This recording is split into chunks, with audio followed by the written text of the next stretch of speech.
Et je vais confirmer quand ça va être en direct sur mon téléphone. On va le voir qu'on est en live.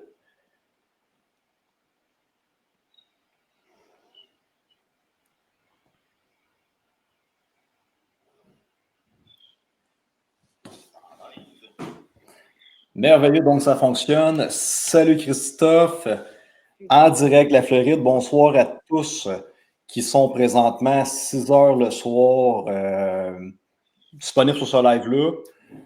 Le live, dans le fond, on l'enregistre. Mon but, c'est que on donne de l'information sur les gens qui déménagent vers la Floride, le processus de visa E2. Et mon but, sur la chaîne YouTube, les gens ont besoin de beaucoup d'informations, ils veulent comprendre. Qu'est-ce que je constate un petit peu, c'est qu'on pensait qu'avec l'arrivée de Trump au Canada, on était comme sauvés. Puis je me rends compte que là, au Canada, finalement, ça n'a pas de guerre on tombe en guerre économique. Puis la même chose en France. J'ai parlé avec un Français de France hier dans un live. Puis Colin Debin, ça s'enligne pas bien là-bas. Donc, un gros merci, Christophe, de faire partie de ce live ce soir. Et souvent, les gens me disent: Ah, Max, tu fais de l'immigration, mais tu n'as jamais de témoignage de tes clients ou. Bon, ben là, ce soir, on s'entend, c'est pas tous les gens que ça leur tente de faire des entrevues, de paraître. Nous, on fait le dossier d'immigration, puis le client se retrouve en Floride, puis il fait ce qu'il veut après. Et Christophe, mais on a un projet commun ensemble. Donc, dis-nous, toi, Christophe, initialement, tu es un Français de quelle région? Alors, j'appartiens à la région sud-ouest de la France que l'on appelle aujourd'hui l'Aquitaine. Le département, c'est le Lot, donc c'est vraiment le centre de l'Aquitaine. C'est à peu près 250 km de l'Atlantique, 250 de la mer Méditerranée et à peu près 200 des Pyrénées, à peu près. Et le département, le Lot 46. Voilà. Les Français pourront rapidement comment je pourrais dire, situer le Lot, qui est le département de Gelée. Parfait. Et toi, en quelle année tu as quitté la France pour t'en aller vers le Québec, le Canada? Mai 2002. En 2002. Donc, on Exact, s'entend, ça fait déjà plus d'une vingtaine d'années. complètement. Qu'est-ce qui t'a poussé déjà, il y a plus de 20 ans, à quitter la France pour t'en aller vers le Québec? Les conditions économiques, déjà il y a 20 ans, 22 ans, puisque j'ai quitté il y a 22 ans, étaient en France déjà difficiles. Elles le sont encore plus aujourd'hui, mais en 2002, elles l'étaient déjà. Mais c'est pas vraiment complètement ça qui m'a décidé, c'est plus le fait de l'Amérique en français, donc le Québec et le Canada qui m'a séduit. Ce qui m'a aussi séduit, c'est comment je pourrais dire, la flexibilité économique de la matrice canadienne et québécoise. Lors de mon premier voyage en 2000, j'ai participé à de petits projets cinématographiques. J'ai fait des rencontres très intéressantes. Dans les années 2000-2002, le Québec était très créatif et productif. C'est donc cette créativité qui a un petit peu allumé ma fibre entrepreneur. Et j'ai décidé donc, à partir de la France, de faire les démarches nécessaires pour avoir ma résidence permanente canadienne, chose que j'ai fait, que j'ai obtenue le 1er mai de 2002, excusez-moi. Et puis voilà, donc j'ai sauté dans l'avion et j'ai traversé, je suis arrivé au Québec avec, je n'avais pas d'emploi, hein, j'avais juste mes deux valises et quelques dollars dans les poches. Et ton processus d'immigration de la France au Québec, est-ce que ça s'est bien passé? Oui, dans l'ensemble, il n'y a pas eu de, pour mon cas, hein, je parle que pour mon cas et Oui. personne d'autre. Donc, dans l'ensemble, oui, zéro problème. Ça a été plus long que le visa E2 pour les États-Unis.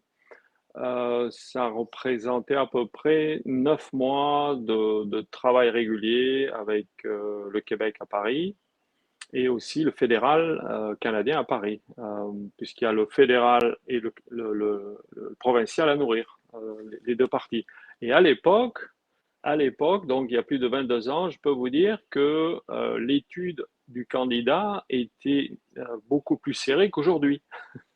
Je ne vais pas trop rentrer dans les détails, mais ce que je peux vous dire, c'est que tout était étudié là. La santé mentale du client, la santé physique, la santé financière, le résumé, l'emploi, tout était checké de près, et incluant les comptes bancaires. OK. Et là, donc toi, déjà, tu sentais en France, de plus de 20 ans, qu'économiquement, la France en allait peut-être vers son déclin, où tu le voyais que c'était plus difficile de devenir entrepreneur. Et c'est à tous les fois que je parle avec des Français qui sont encore en France, littéralement, les gens me disent qu'il n'y a aucune place à être entrepreneur là-bas. Là. L'État t'étouffe complètement pour pas que tu puisses te développer. Il faut que tu restes. Ben, ils vont te taxer, ben, tu sais, c'est ça. C'est un système socialiste communiste qui se met en place, hein, fait que c'est du gros contrôle. Exact. Et là, après avoir vécu 22 ans de temps au Québec, tu redécides encore de t'enclencher dans un processus d'immigration. Et cette fois-ci, tu choisis la Floride. C'est quoi au Québec que tu as réalisé finalement dans les dernières années, finalement, que tu te dis ma terre natale, où c'est que j'ai immigré il y a 20 ans, ne me correspond plus finalement et je dois encore faire ce processus-là? Alors, la première raison qui a fait que j'ai voulu quitter le Québec, c'est l'hiver. Si tu veux, pour tous les Français qui veulent émigrer au Canada, la première épreuve qu'ils devront traverser, c'est l'hiver canadien. Donc, après avoir passé 22 hivers au Canada, à Montréal, aujourd'hui j'arrive sur mes 56 ans, j'ai plus 33 ans comme autrefois. Donc, c'est la raison principale qui a fait que j'ai voulu, que je me suis mis en recherche d'une autre place pour émigrer. Revenir en France, non, du tout. Quand je reviens en France, c'est juste pour ma famille et mes amis, c'est tout. Euh, Pourquoi? Parce que je suis imbuvable pour le reste des Français. Je veux dire par là, quand je dis imbuvable, c'est être entrepreneur en France, c'est être vécu comme un fou, quelqu'un euh, qui marche sur la tête alors qu'il a des pieds. Pourquoi tu fais tout ça? Ça sert à rien, fais comme nous et tout le monde ira bien. Malheureusement, je ne pense pas comme ça. Je suis un vrai entrepreneur. Un entrepreneur pense par lui-même et c'est ce que je fais. Et puis, ma vie, c'est aussi ma carrière. Donc, la première raison, ça a été l'hiver. La deuxième raison, c'est que 22 ans plus tard, le Québec aujourd'hui n'est plus le même qu'il y a 22 ans. Économiquement parlant, socialement parlant, politiquement parlant, cette province et cette ville s'est affaiblie avec les années. Le contrôle, le communisme, tu l'as très bien dit tantôt, le marxisme des élites qui contrôlent le Québec font que la ville a pris une tournure politique et économique qui ne plaisait plus depuis un certain temps. Donc, je me suis mis en recherche d'une activité professionnelle qui pourrait être intéressante pour moi aux États-Unis. Et c'est là que je suis tombé sur Facebook avec ton projet d'immigration visa E2 et le projet WeMobile que tu promotionnais encore en 2024. Effectivement. Donc, toi, est-ce que tu constates qu'il y a des similitudes entre qu'est-ce que tu as connu de la France qui s'est détérioré avec ta jeunesse et le Québec, finalement, en ayant vécu là pendant plus de 20 ans? Est-ce que tu vois qu'on se dirige vers le même parallèle que qu'est-ce qu'il y a déjà en Europe? Oui, c'est le même mal en Europe. Communisme, marxisme, c'est le même mal qu'au Québec. Sauf que la différence au Québec, c'est qu'au Québec, c'est beaucoup plus doux. Le Canada, comme les États-Unis, incluant le Québec, la société québécoise est beaucoup plus douce. Les gens sont plus doux, beaucoup plus humains.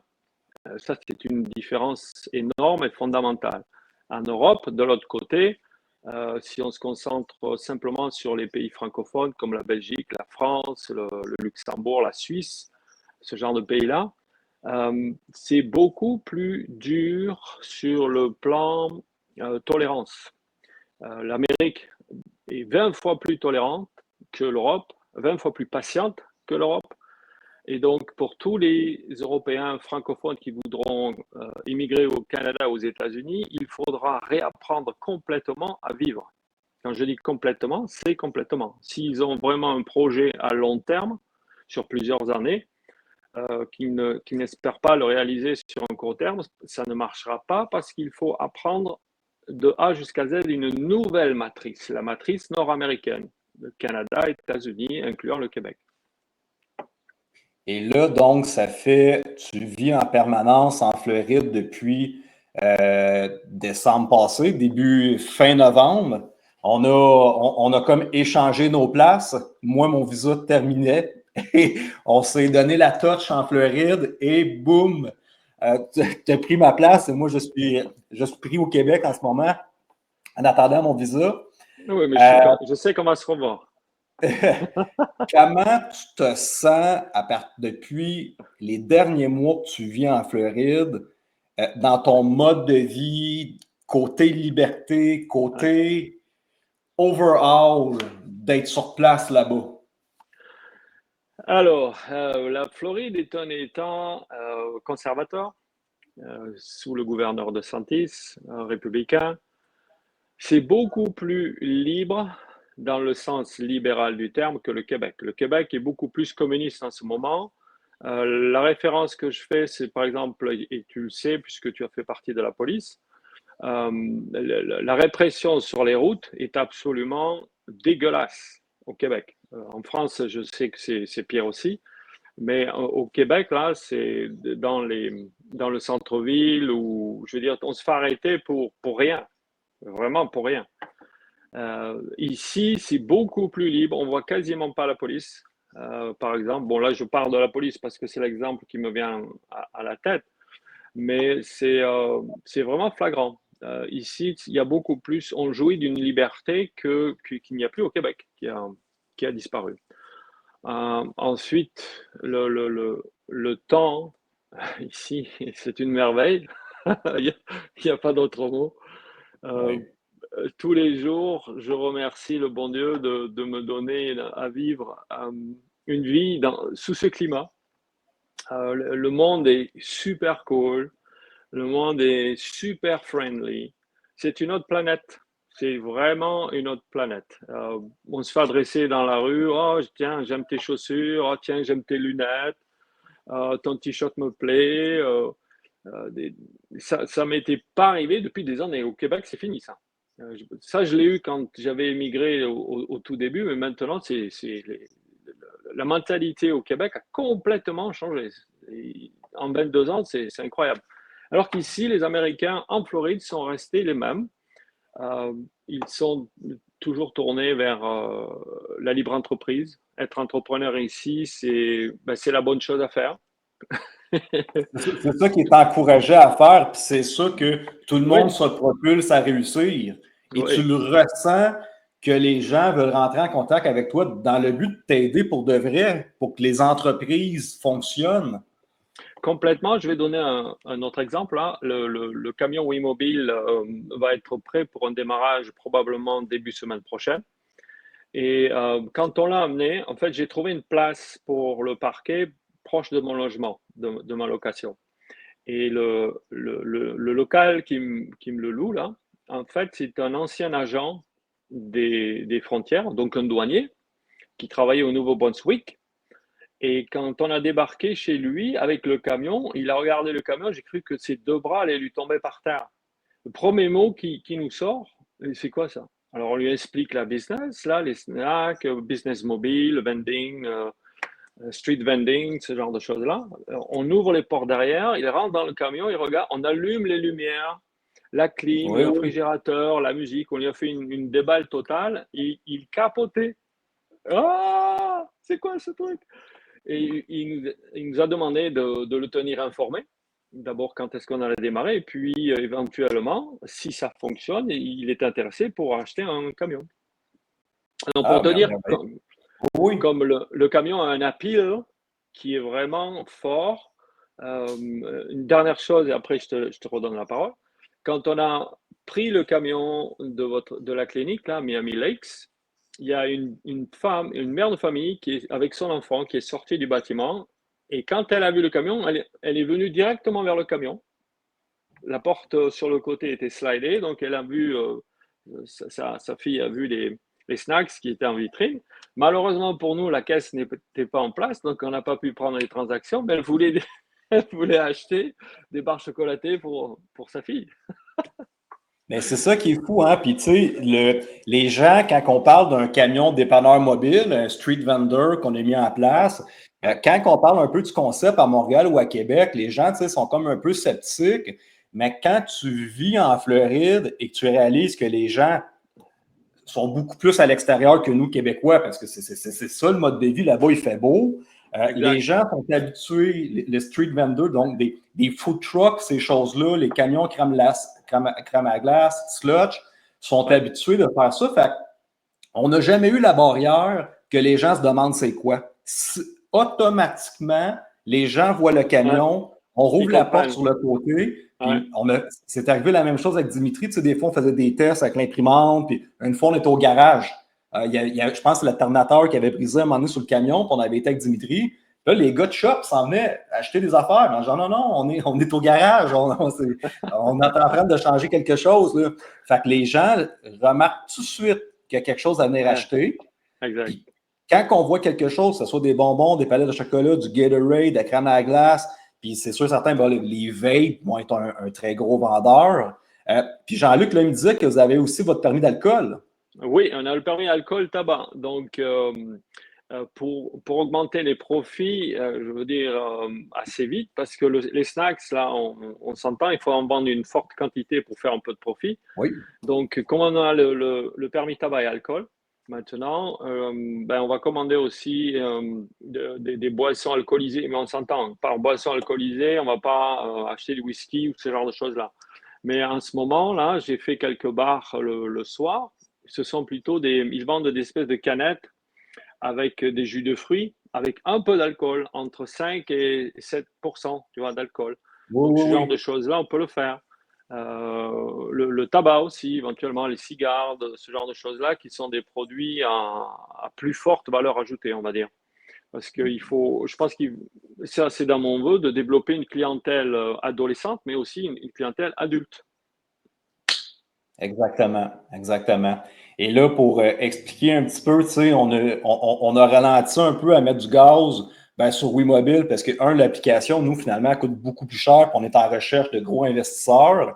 Et, ben, tu sais, quand on a vendu le camion à Dimitri la première fois l'année passée, ben, on n'a pas eu d'études de marché pendant plusieurs mois. Et ensuite de ça, ben, ça devient quand même plus difficile de dire hey, regarde comment le camion il roule, comment ça fonctionne, comment on a une bonne réaction, à cause que le camion, ben, il était stationné pendant comme un 5-6 mois à pas opérer. Nous autres, on était très, très contents quand tu es arrivé en ligne de compte pour venir aider Dimitri, puis d'avoir quelqu'un qui veut vraiment l'opérer. Ben, à un moment donné, nous, parce que là, on va tourner des vidéos, puis il va y avoir des photos, puis il va y avoir du contenu. Fait que là, on va être capable de relancer la machine pour mettre Complètement. une belle vitrine pour ce concept-là en Floride. Je veux que visuellement, les gens, quand ils vont voir les camions, éventuellement, vous allez peut-être avoir 2, 3 camions, vous allez avoir une flotte. Que les gens, en voyant le camion, ils savent que c'est un dépanneur mobile, puis qu'ils ont tous les accessoires de base qu'ils peuvent avoir comme s'ils rentreraient dans un dépanneur. Puis les gens de Complètement. la Floride vont commencer à le reconnaître. Complètement. Le camion a un appeal absolument extra. Ils comprennent tout de suite. Ça, c'est vraiment cool. Et je suis enthousiasmé avec le fait que vous travaillez dans le sens de développer l'application parce que ça va pouvoir développer la business dans les deux directions. Nous, aller vers les clients et les clients, une fois qu'ils auront créé leur compte dans l'application, pourront passer leurs commandes dans l'application chez eux et ensuite on pourra aller nous les livrer. Donc en fait, c'est un business qui fonctionne dans les deux directions. Exactement. Non, fait que c'est des gros projets. À tous les jours, j'ai envoyé des emails à BDC, puis tout ça, puis on essaie de rentrer en contact avec des gros investisseurs, puisque l'application, on est rendu juste à l'étape d'avoir de l'argent pour faire du gros marketing. Boum, que ça soit connu, que les commerçants rentrent dans l'application, puis après ça, qu'on puisse rentrer des clients, mais on est entrepreneur, il n'y a rien de facile. Mais j'aimerais ça avoir 5 millions dans mon compte de banque, puis financer, mais ça prend des équipes, il faut trouver ces équipes-là. Dis-moi, Trouver les comment bons ça a été, partenaires. Christophe, Oui. ton processus d'immigration avec nous, avec Gold Elite Group, du moment qu'on a comme géré la prise en place de ton projet avec le dossier de l'avocat en immigration? Alors, je parle uniquement que pour mon cas et personne d'autre. Dans mon cas, ça s'est très bien passé. Suite à ma prise de décision avec toi, on était quasiment rendu fin avril, pardon, 2024, début mai. On s'était dit que à peu près ça durerait 6 mois et ça a été le cas. Donc mai, juin, juillet, août, septembre, octobre. J'ai eu le visa le 4 octobre 2024. Donc en termes de timing, tout a été là. Tel que tu le sais, moi avant de partir, j'avais pas mal de choses à faire. Vendre mon immobilier, récupérer du cash, bien évidemment. Et donc, dans l'ensemble, moi, j'étais très satisfait du service Gold Elite avec l'avocate, pardon, Marcel Poirier à Miami. C'est donc elle qui a créé mon dossier immigration pour les États-Unis. Et toi, avec Jean-Luc, donc pour monter le dossier, l'alimenter et puis faire suivre tous les chiffres, on va dire, et tous les papiers à Marcel Poirier. Donc, dans l'ensemble, pour moi, c'est une satisfaction totale. Merveilleux, merci Christophe. Et tu sais, parce que vous avez dû renouveler les licences du camion que ça faisait 1 an. Ouais. Tu sais, on avait quand même déjà des contacts, nous. Tu sais, OK, parfait, bien, on va réactiver cette personne-là, cette personne-là. Mais quelqu'un qui n'a aucune expérience en immigration et qui n'a pas de contact, la tâche que vous avez refaite de réactiver les licences, quelqu'un qui vient du Canada ou de l'Europe qui a zéro contact, c'est pas facile. Quelqu'un qui pense qu'en 2-3 mois, il va avoir tous ses papiers, là, il y a une petite surprise qui va l'attendre à quelque part. Là. La vie d'entrepreneur, je pense que ce dont on parle tous les deux ce soir, il faut que la personne soit entrepreneuse, homme ou femme, peu importe, Oui. mais il faut que la personne soit entrepreneur. Entrepreneur veut dire accepter de prendre des risques et ça veut dire que des fois, bien, la vie ne te rémunère pas comme tu le souhaiterais. Ça veut dire aussi que des fois, tu as des challenges que tu ne t'attends pas. Et donc, il faut toujours réagir positivement à ça. Alors, tu parles de réactiver toutes les procédures qui n'étaient plus à jour quand je suis arrivé. Oui, effectivement. Depuis mon arrivée en Floride, mon partenaire et moi, donc Dimitri, on a travaillé à réactiver toutes les anciennes procédures, plus les nouvelles. Puisque maintenant, on a donc, tel que je vous l'ai dit, le permis tabac et alcool. Donc, tout ça, ça prend du temps. C'est l'administration américaine, c'est le système américain qui l'impose. Il n'y a pas d'autre façon. Il faut être très Exactement. patient, faire les démarches. Et donc, c'est ça, quoi. Moi, je suis arrivé le début décembre. Là, on est quasiment prêt à partir la semaine prochaine, à démarrer le camion, le projet Wimobile semaine prochaine. Donc, ça fait quasiment 3 mois et demi passé à monter, je veux dire, ou à remonter Oui. Vous toutes remettre les légal. licences, les permis, voilà, il faut appuyer sur la pédale. C'est absolument nécessaire, on ne peut pas faire autrement parce qu'on est contrôlé. Il y a des inspecteurs de la ville de Fort Lauderdale ou sur Dania Beach ou sur Pompano. Donc, ils font que ça toute la journée et ben, c'est ça, il faut être en règle avec le système. Donc, ce qu'on fait en fait, c'est nécessaire et on ne peut pas passer outre, c'est incontournable. Donc, ça fait partie de la vie de l'entrepreneur, connaître son milieu et son environnement administratif. Exactement. Puis je veux prendre le temps de te remercier, Christophe, en live devant tout le monde, également Dimitri.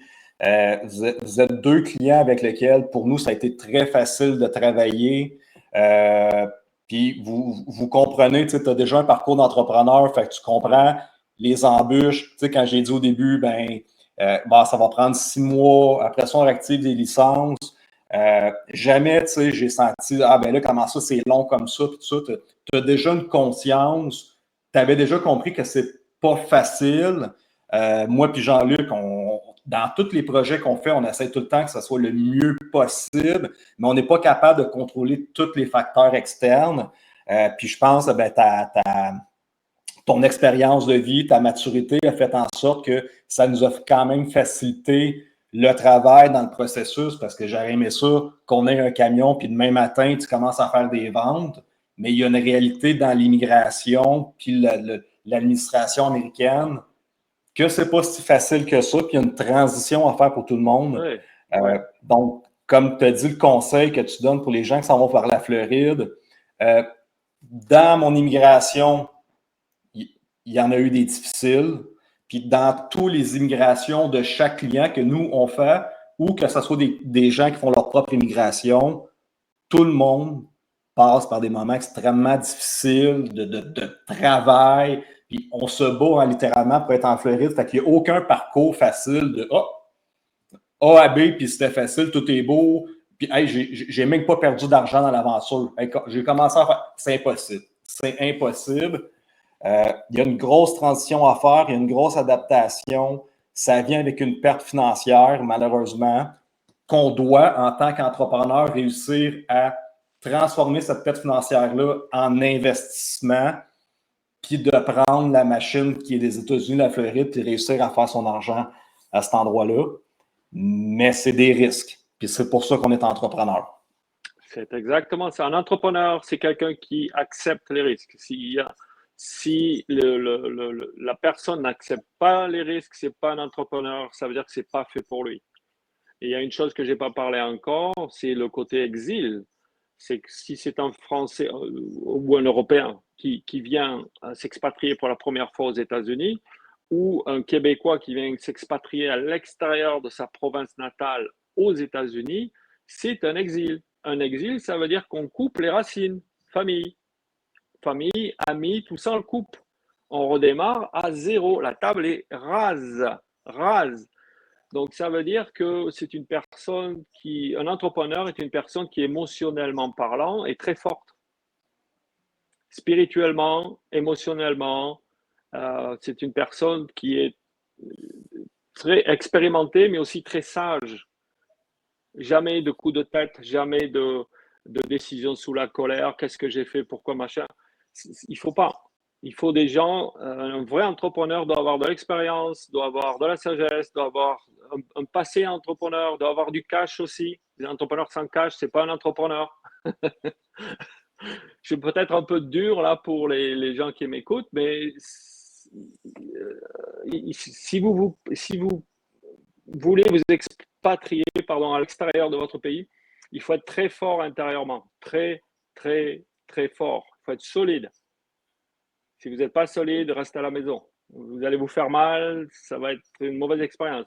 Si vous êtes solide, si vous pensez que vous pouvez réussir, alors vous sautez sur le cheval et faites-le.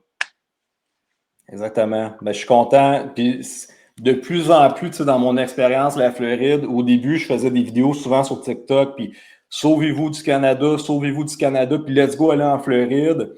Puis en étant 3 ans là-bas, puis de voir le parcours, maintenant, quand je parle à des clients potentiels, ça vient toujours avec une mise en garde. Il n'y aura rien de facile. Est-ce que tu es prête financièrement? Est-ce que tu es prête à te battre? J'ai tourné une vidéo sur YouTube que c'est les démarches que tu dois savoir avant de te lancer dans le programme, dans le projet, parce que ça va être fort possiblement le plus difficile des défis de ta vie et de loin. Exactement. Oui, complètement, complètement, complètement. Il ne faut pas le cacher, il faut vraiment le mettre en avant. Il faut garder les choses en face. Hein. La libre entreprise, c'est pas offert à tout le monde. Non, exactement. Donc, Christophe, un gros merci d'avoir pris du temps d'expliquer ton parcours de la France au Québec, en Floride. Ça fait déjà 30 minutes, donc c'est un délai qui est parfait pour monsieur et tout le monde à écouter. Il y a des gens en France, j'en ai un ici, Florent Gibert, c'est un client potentiel avec qui je parle. Lui, il a mis en place un genre d'application pour que les clubs sportifs de football, soccer, mettons, soient capables de rémunérer leur membership. C'est un gros projet dans la recherche de financement, mais il dit, Max, en France, jamais je vais être capable de développer ça. C'est mort. Il dit, c'est mort, il faut que je quitte vers les États-Unis. Donc, tu sais, c'en est quelqu'un qui a une fibre entrepreneur qui veut s'en aller de la France. Fait que ton message va résonner dans des oreilles de Français. Le message va résonner dans des oreilles de Québécois puis au moins, on est transparent. C'est pas facile. Ben, c'est sûr que si tu as plusieurs millions dans ton compte de banque, la game n'est pas pareille.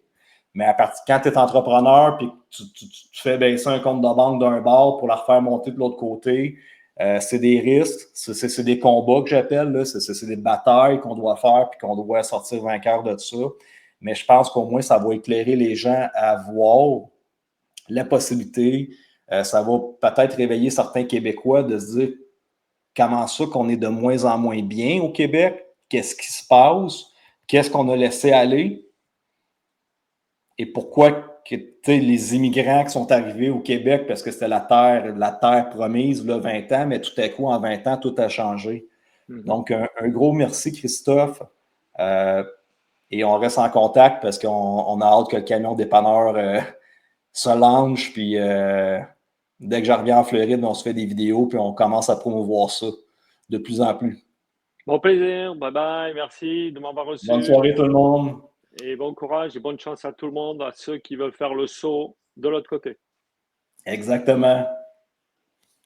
Bye bye. Donc, un gros merci à tous. Je vous souhaite une excellente fin de soirée. C'est une vidéo que les gens vont pouvoir réécouter. Si vous pensez à vous engager vers un visa E2 sur la chaîne YouTube de Goal Elite Group, le premier vidéo que j'ai tourné, ça s'intitule « Tu dois faire tes recherches, tu dois savoir dans quoi tu t'embarques ». Je donne un peu d'explication. Et si le visa E2, que tu as fait tes renseignements, recherche sur Google, demande à ChatGPT c'est quoi, fait que tu vas savoir dans quoi tu te lances. Puis quand je vais commencer à t'expliquer des projets ou les montants que tu dois investir, tu vas comprendre un peu de qu'est-ce que je parle. Tu vas être capable de te qualifier toi-même à savoir si tu réponds aux critères. Tu sais, c'est sûr que si tu m'appelles et tu me dis, ben moi, j'ai juste 2000 $ à investir, ça c'est une semaine en Floride puis tu es en faillite. Là, fait que, oui, ça prend un budget, oui, ça prend un certain montant.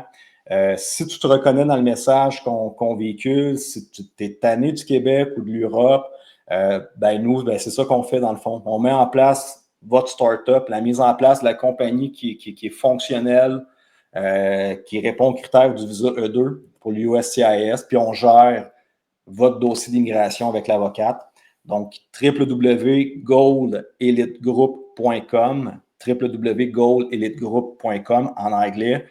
Allez dans la section contact et je vais répondre à vos emails. Et ensuite de ça, j'offre tout le temps une consultation gratuite d'une quinzaine de minutes pour voir si vous qualifiez, de voir si votre projet serait fonctionnel. Donc, bonne soirée à tous. Bye bye, à bientôt. Salut Christophe, je te laisse profiter du beau temps. Merci, bye bye, bye Maxime.